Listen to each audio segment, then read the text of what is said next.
Glyn Dewis, and I want to let you know about my brand new book, Photograph Like a Thief. Now, I truly believe that your own unique style starts with copying because you have to have a starting point. But when I say copying, I mean looking at the work of other great photographers, their lighting, composition, posing, how they retouch their images, learning from it and going on to create something completely new.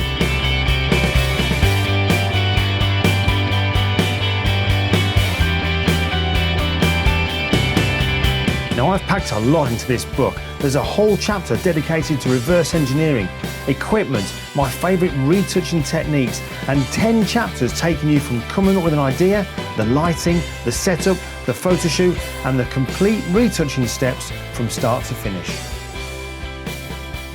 So check out Photograph Like a Thief, available now where all good books are sold.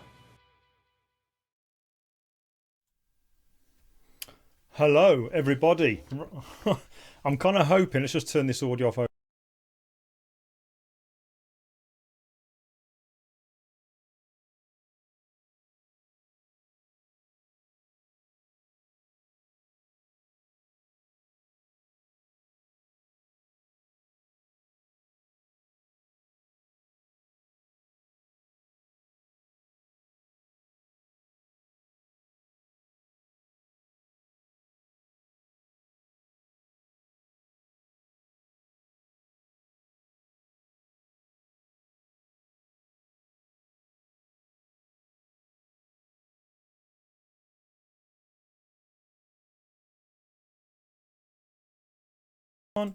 Can you hear me now?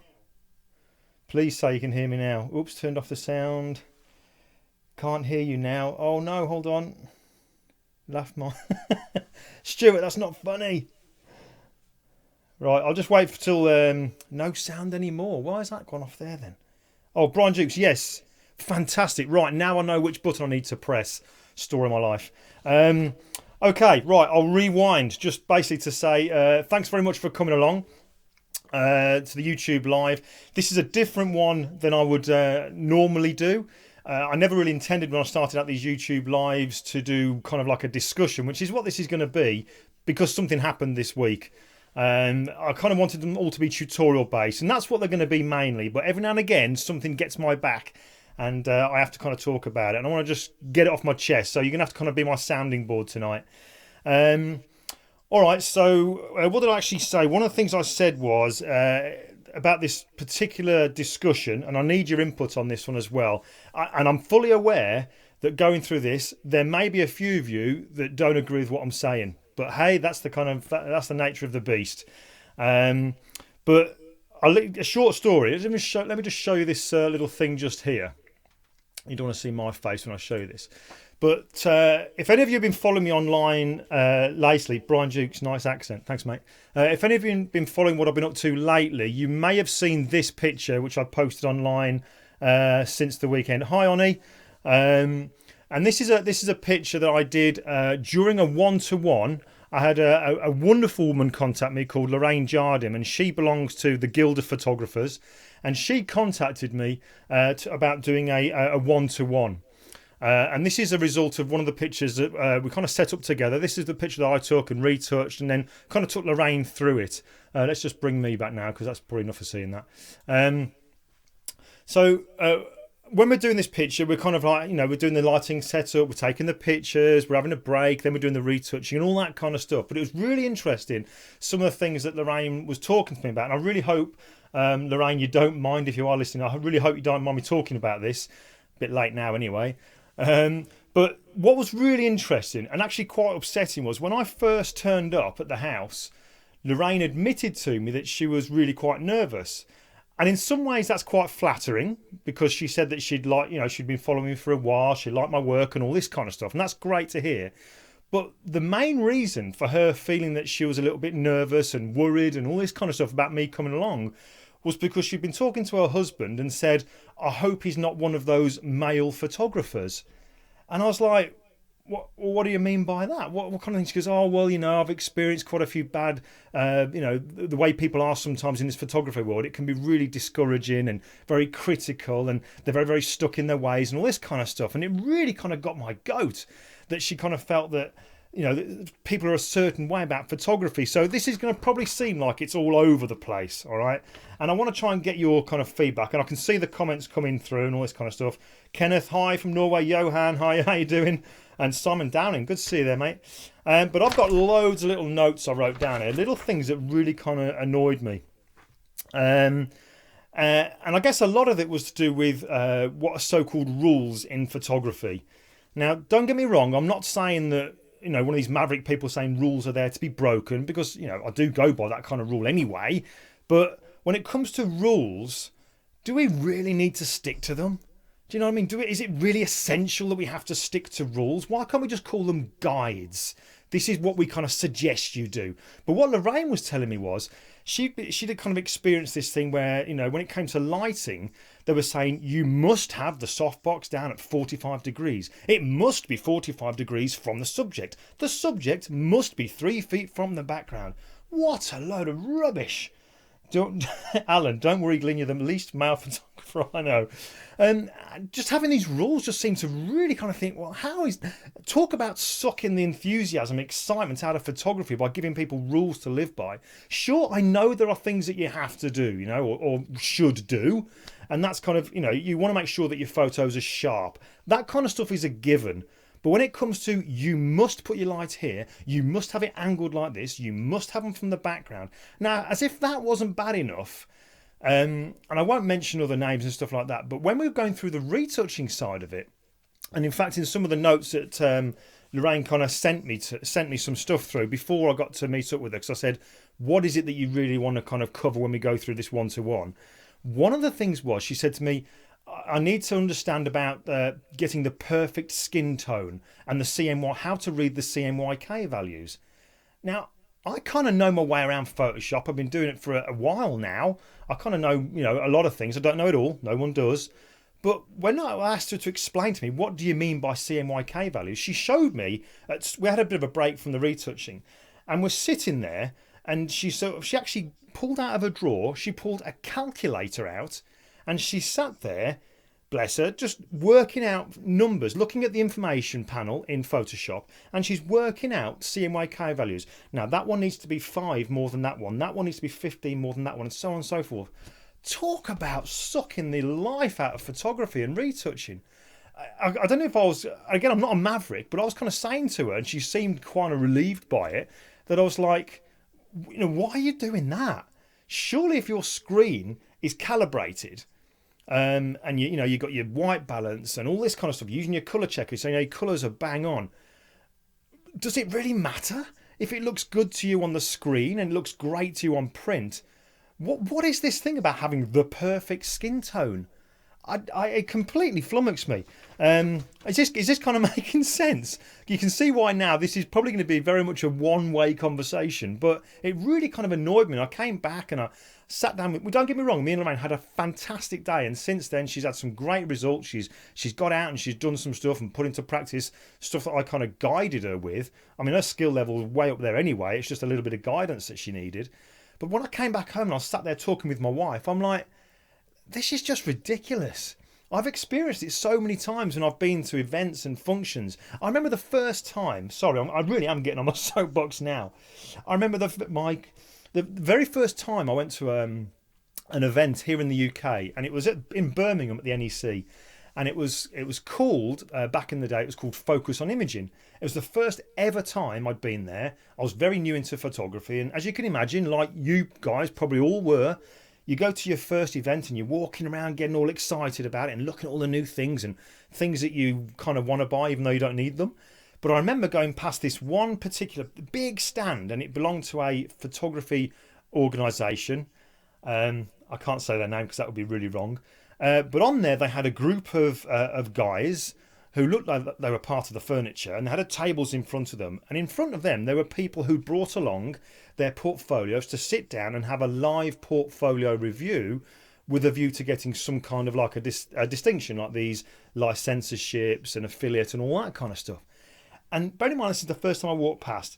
I walk up onto the stage, and you could still walk around where these people were.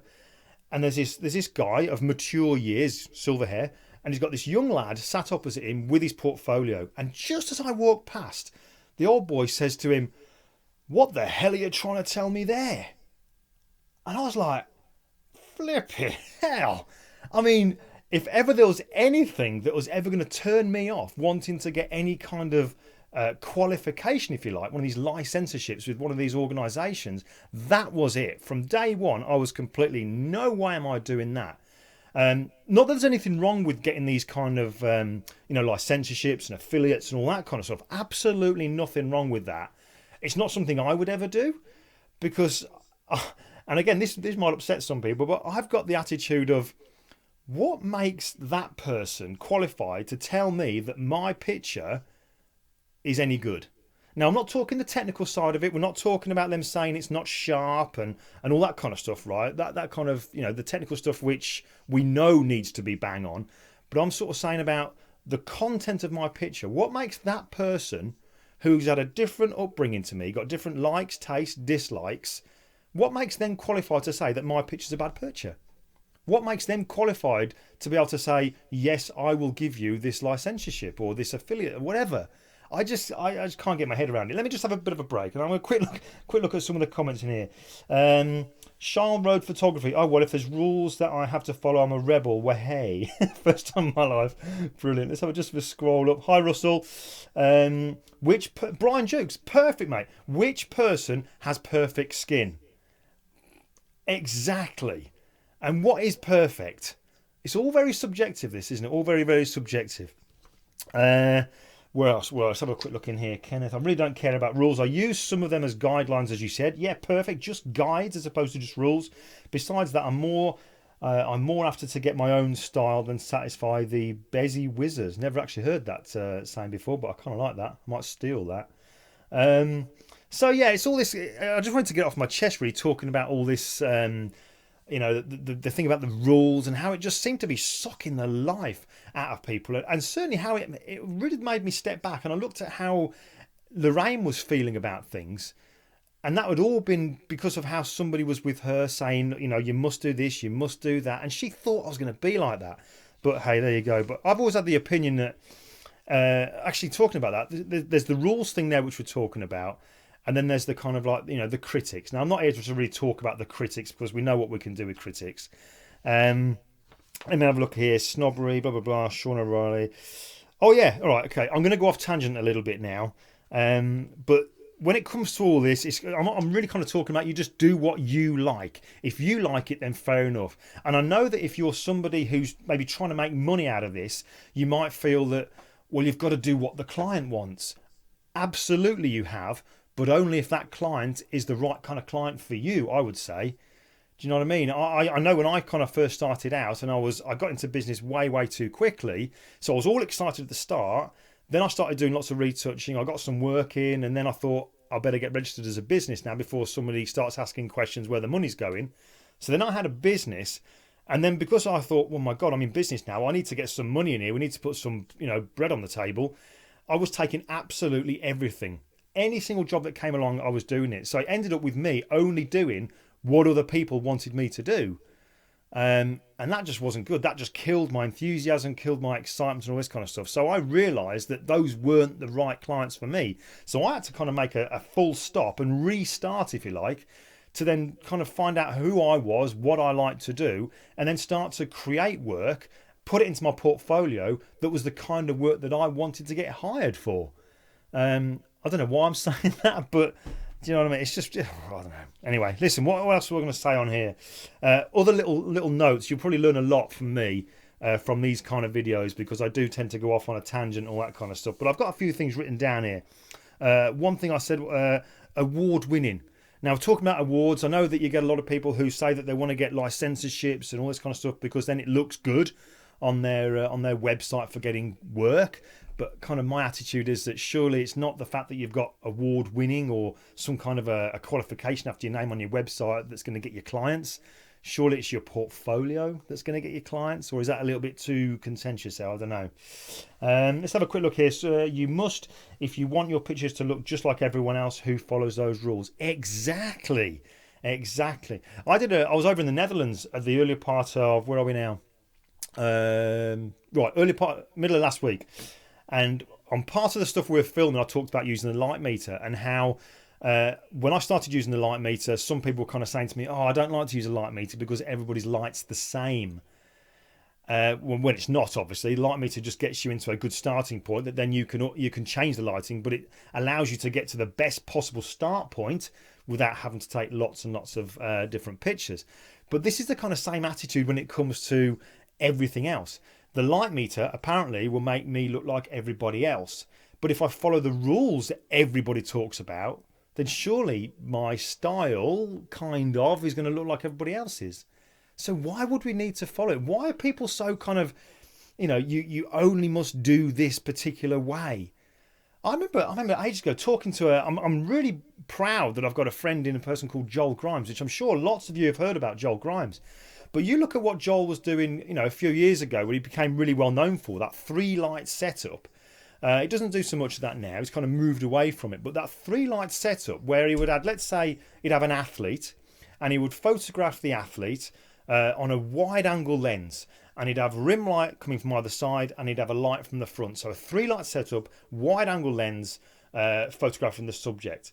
He would then go and photograph the background using a different lens, like a telephoto lens, and he'd put the two together. And people were like, "Whoa, you can't do that. That's just crazy. That won't work." Hello? That now become known as the Joel Grimes style. And Joel's got a heck of a huge business from doing that and being recognisable by it. If Joel had just been going, "Oh, when people say don't do that, I won't bother," he wouldn't be doing what he's doing now. So sometimes we just have to just step away from, you don't want to go out there and try and please everybody. But my kind of attitude with all this is, look, if you're wanting to get licenserships and awards and stuff like that, then go for it. But you're going to really, I think you're putting yourself in a position where you're going to get hurt. Because you're just, you're going to kind of base your photography life on the opinion of somebody else, somebody apparently who is better than you. My attitude is that I'll never go for qualifications, because the best qualification I'll ever have is by having one of my peers say to me that they like my work. I'm very, very lucky with some of the friends I've got through this whole, I've got a grey screen on my, I hope you can still see me. Actually, it might not be a bad thing if you can't. But I'm very lucky with the friends that I've made in this industry. People who I brought their books, I watched their videos before I became friends and was teaching alongside them. But I've got some incredible friends out there. I've got friends like Joel Grimes, and this isn't like name dropping. Joel Grimes, Joe McNally, Alan Hess, Scott Kelby. All these other kind of people out there that I really look up to. If one of them says to me they like my pictures, that is good enough for me. Now, I'm not going to write on my website, "as liked by Alan Hess," but you know what I mean? It's kind of like, for me, that's all I need. I'm never going to be able to satisfy some of these people. I don't want to satisfy any judges anyway. But what I've written here, I've put, if the judges don't like it, it's their problem, not yours. Go to a different organisation if you feel you need to get a qualification. But it's more, I don't know, what am I trying to say? I know I'm all over the shop, but I just want to say that now, really, if you're in this photography world, just encourage people. Do you know what I mean? Life outside of the photography world can be hard anyway. Pretty much 100% of us, I would say, get involved in photography because we love it, it's exciting, and it's also a bit of escapism. It allows us to kind of express ourselves and stuff like that. So why would anybody really want to kind of put you down when you're doing that? You found something in your life you really, really enjoy. Why would somebody want to put you down, say don't do this, don't do that? Why not just encourage people? If you've got to give them some advice, why not go by the sandwich rule, that good, bad, good? Give them something good, encouraging, maybe give them something not bad, but kind of like a bit of direction, and then finish on something good. Don't leave somebody with a bad taste in their mouth thinking they just want to, sell all their stuff on eBay and never bother with a camera ever again. I suppose you can tell really it did really kind of get my goat at this, didn't it? Let's have a quick look at some of the comments in here. My friend Brian Jukes has put, photography is not a recipe. If you follow the same steps, you'll always end up with the same image. Pretty much, mate, pretty much. Matt Malloy, getting a lot out shooting with others instead of on my own, learning a lot. Brilliant. That's a great thing to do. Get out there and just mix with people who are like-minded, for sure. Alan Hess, I'll do it for you. I like Glyn's photos. You have to be you. This is Linda Adlington. Sorry, Linda. You have to be you. It's what makes your work not like other people's. And Alan, some people push others down thinking it will push themselves up. What's that saying? Don't blow out my candle to make your own brighter. Something like that. And Chavon Mister, I stopped experimenting Photoshop due to thinking that I shouldn't, and people saying Photoshop does not belong in photography. Ah, well, that's a subject for a whole new conversation, isn't it? That really is. Let's have a look here. I don't myself. I don't belong to any photography organisations. I've got, I'm a member of certain kind of training organisations and stuff like that. But when it comes to photography organisations, I don't really, I don't want to affiliate myself or belong to one in particular, because I want to kind of remain neutral. However, there is one, and I am going to name a group called the Guild, and there's a guys called there's Steve, Leslie, and there's Nick. Now I will gladly do stuff for those folks, because from day one, whenever I did something with them, they seem to me to be a group of people, and this isn't a promotion for them, this is just something I'm thinking of off the top of my head. They seem the kind of people who are doing it for the right reasons. So many times I will speak to other photographers who are actually involved in the Guild, who have talked about how, going above and beyond people like Steve, Leslie and Nick have to help them out. They seem to me to be doing it for the right reasons. Other organisations, and I'm not it's not a sweeping statement, but other organisations that I've experienced, I don't know, they just don't seem to be so encouraging. There's one in particular, and again, no names here, but there's a big event in the UK called the Photography Show, once a year, huge event. And I remember speaking to a friend of mine, Dave Clayton. Some of you may have heard of Dave, and he talked about this one particular person. There's a guy on stage doing some teaching, quite well-known guy, and somebody who was, how can I put this without being too obvious? They were part of, in the management level of a photography organisation, and they were off stage watching this guy on stage and were saying, well, that's not new. My husband used to do that. Oh, that's kind of blown it, hasn't it? My husband used to do that. There's nothing new in photography. Why do people have to feel they need to slate somebody off? Let's just encourage people. This is kind of like a bit of a loving session, if you like. Let's just make sure that if you're out there and there's people around you, just give them a bit of support. If you're feeling threatened by somebody because you're thinking, oh my God, they're going to take work from me, so maybe that's why you're putting them down to put them in their place a little bit, maybe think of it in a different way. Don't kind of put them down. Maybe by you feeling threatened by them, that's telling you one thing. And that one thing is that you need to get better. If you've been doing the same thing for the last 5 or 10 years and you've not maybe reinvented yourself and doing something different, and you're feeling a bit insecure with what you do, then maybe now is the time to change. Stop focusing on other people, and maybe now's the time to change. Let's have a quick look here. Glyn, you're a Kelby 1 teacher, and that is something to be very proud of. Thanks, Johan. Thank you. It is. Yeah, I am very, very, very proud of that, to be honest with you. Very proud. Stuart Wood, I was told once that using Photoshop is cheating. Let's not go down the Photoshop route. I wouldn't be sat here now if it wasn't for Photoshop. Oh, I don't know. I might even delete this video after it. I just wanted to get online and have a bit of a rant, because it did really bother me when I saw Lorraine, the way she was talking about the fact that she even thought before I turned up she was worrying, oh God, I hope you're not like one of those male photographers. That really kind of struck me. It really, really did. David Newman, exactly. Those that are doing the least are crying the most. I like that. That I like. Those that are doing the least are crying the most. Yeah. John Ferret, not every judge will love your work. I've always thought if I love my image, others will too, especially the right client. John, you are absolutely bang on. And John, you're a dog photographer, aren't you? I don't know what your web address is, but people look up John Ferret. What a great surname. Look up John Ferret. He's a dog photographer. Alan Hess, I love a good rant. So do I. We'll have to have a Skype session. Let's get it off our chests. Let's have a look. Did Ansel Adams cheat when he extensively modified his prints in the darkroom? Mark Ash, don't delete it. It's important to get this sort of attitude out in the open. Mark, fine. I will do then. If you think it's worth keeping it on here, then fair enough. But I don't want to come across as a bit of a muppet, because it is a bit all over the shop. And you see some videos, they're really polished. and I can't edit this. Normally it'd be so so bang on. What else have I got here? Let's just have a very, very quick look what I've got on here. Oh, here you go. This isn't me being all kind of arty and whatever, but you may have heard this.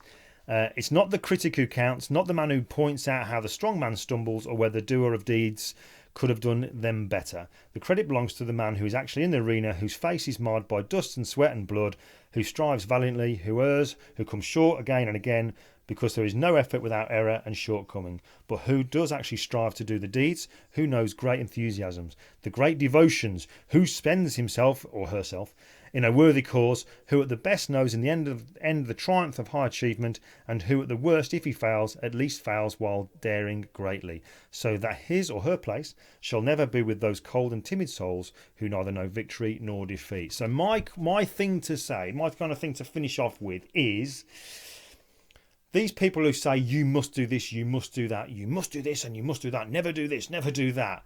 Take a step back and ask yourself, who are they? Are they where you want to be in your photography life? Because if not, let it go in one ear and out the other. I remember going back maybe, I don't know, 10, 11 years when I was finishing off doing all my bodybuilding competitions. At my very, very best, I was, my friend Sean O'Reilly, who was my kind of coach. A couple of things he always said to me. He said, one thing is that a good friend, a true friend, will never let you go on stage unless you look your best, which I thought was a great bit of advice. But also he said, only listen to those who are in life where you want to be. So for me, sometimes I'd get somebody come up and start to say, oh, you're doing that wrong in the gym. And at the time I was weighed, just under 19 stone, which is 276 pounds for those of you who don't work in stones. I had 20-inch biceps and all this kind of stuff. I know you can't really tell that now, but hey. But I was a big guy, and I'd have other people come over. We used to call them toffee apples, where they were big on top and tiny little legs. They didn't like training their legs. And they'd say, oh, you need to try doing your biceps this particular way. They'll grow. And I had like 20-inch arms. This guy had like 15-inch arms. I wasn't going to listen to him. Do you know what I mean? So there'll always be people who say you should do it this way and you should do it that way.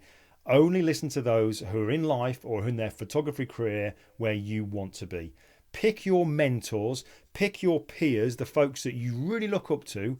Doesn't matter if they've got, qualifications after their name. That's irrelevant. What kind of pictures are they taking? Are they consistently out there taking pictures, or are they still riding on the success of a picture they took 20 years ago? If they're active, they're out there, they're doing it, they're making the most of, the technology, they're just really good, solid, hard-working people. Those are the people you take advice from. Those are the people that you willingly take the praise from. Not somebody who does nothing but kind of lords it over everybody, thinking they're something special because they've got this particular qualification or kind of like a title. That means nothing. What means more than anything is their portfolio. When was it last updated? How hard are they out there working? And what kind of person are they? Are they somebody that you would want to go to if you had a problem? Would you want to ask them something outside of photography? Would they be the kind of person that would be willing to help you? If they are, stick with them, forget the other people. Right, let me just have a quick look here. Randy, great to see you, Randy. Really good. Thanks for coming along, mate. Great conversation. Don't delete this episode. Alan Hess has put, when shooting a job, I always get the shots the client wants first. Yeah, then I think, what can I do to get a new looking shot? Might work, it might not. You'll never see the ones that don't work. Absolutely. Get what they want, and then you just get on and do your stuff. And folks, if you've not seen Alan's stuff, go and check it out. Alan Hess, shot live photo, absolutely stunning. He wrote a book a while back now, concert photography book. So a few years back now, but that is still at the top of the list when it comes to really, really great photography books. And I'm not just saying that because Alan's a friend. It really is a superb book. Derek Beljack, I shoot and edit for me. If someone else likes my work, great. End of the day, it's my hobby, my insight. Glenn Parker, would you go to them if you need a photographer? Good point. Would you? I don't care how good somebody's at photography. If they're a bit of an arse, I ain't going to work with them. I wouldn't want them taking pictures of me or my family or my friends. Not at all. Mike Mackin, enjoy watching your live broadcast, Glyn. Don't stop. I don't intend to, mate. Not now. I've spent just under 500 quid on Wirecast anyway. My wife has a great saying. Are they a booster or a drainer? I like that. I like that. Yeah, talking of one thing, I don't want to drag this on for too long because I'm aware that we've been going half an hour already. What is it, that one thing that people say? Well, I know I certainly had it said to me a lot in photography. You know, I talk about it when it was the new book. When I talk about you've got to have a particular speciality that you're known for. Nothing wrong with photographing everything, but have a speciality, especially if you're going to be paid for it, and then a style. And I always talk about this when I talk about style and stuff like that, that you have to copy. And that's like, you can't copy. But, you know, that's one of those rules. You mustn't copy. If you want to have your own style, you've got to be unique and identifiable. You must not copy. But my argument is, how on earth do you have a starting point? If you want to get a style, you have to have somewhere that you can start from and then develop. So that was another rule that I threw out the window when I read that book, Steal Like an Artist by Austin Kleon. If ever you find yourself, and I'll wrap this up in a minute, but if you find yourself going through a bit of a downer, where you've had lots of negativity, you can't get your mojo back and all that kind of stuff, and you feel that just things aren't there for you at the minute, get that book, Steal Like an Artist. And I'll tell you what, that will turn everything on its head for you. Absolutely love it. Johan, look at the photographers you like, see how they work, don't copy them. Johan, we need to talk.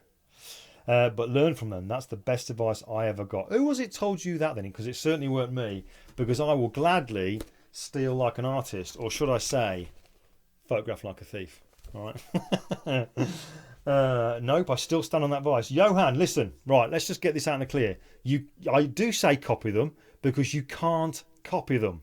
Read chapter 1 in my book. You can't copy, but you have to try to get your own style and to learn stuff. All right, we'll end it there. I'll delete your comment. I'll do you a favour. Guys, that's pretty much it. I don't want to harp on. I see that a few of you said keep the video. I guess somebody's going to put a thumbs down on this. But if you look at the video later on when it's on YouTube and there's a few thumbs down, just think in your head, they're the people that live by the rules and they're identifying themselves by giving it all that. All right.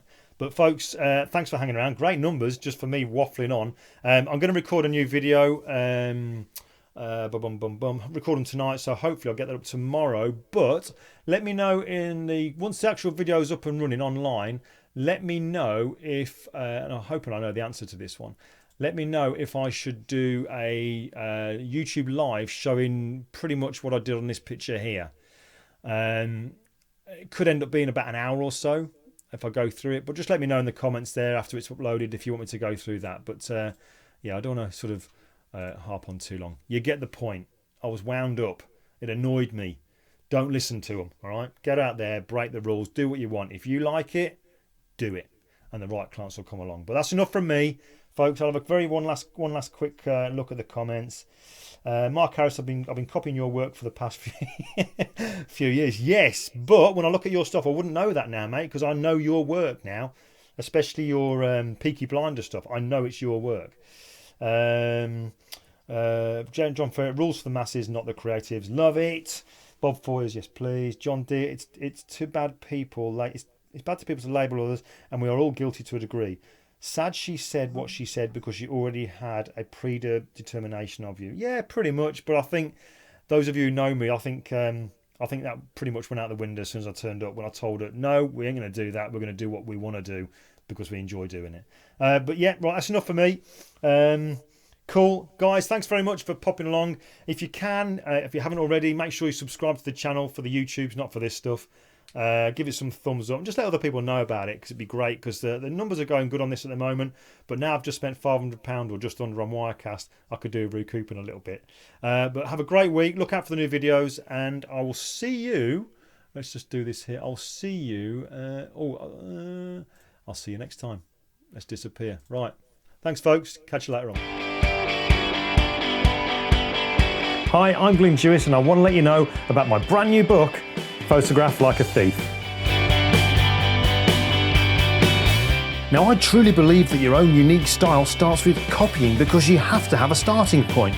But when I say copying, I mean looking at the work of other great photographers, their lighting, composition, posing, how they retouch their images, learning from it and going on to create something completely new.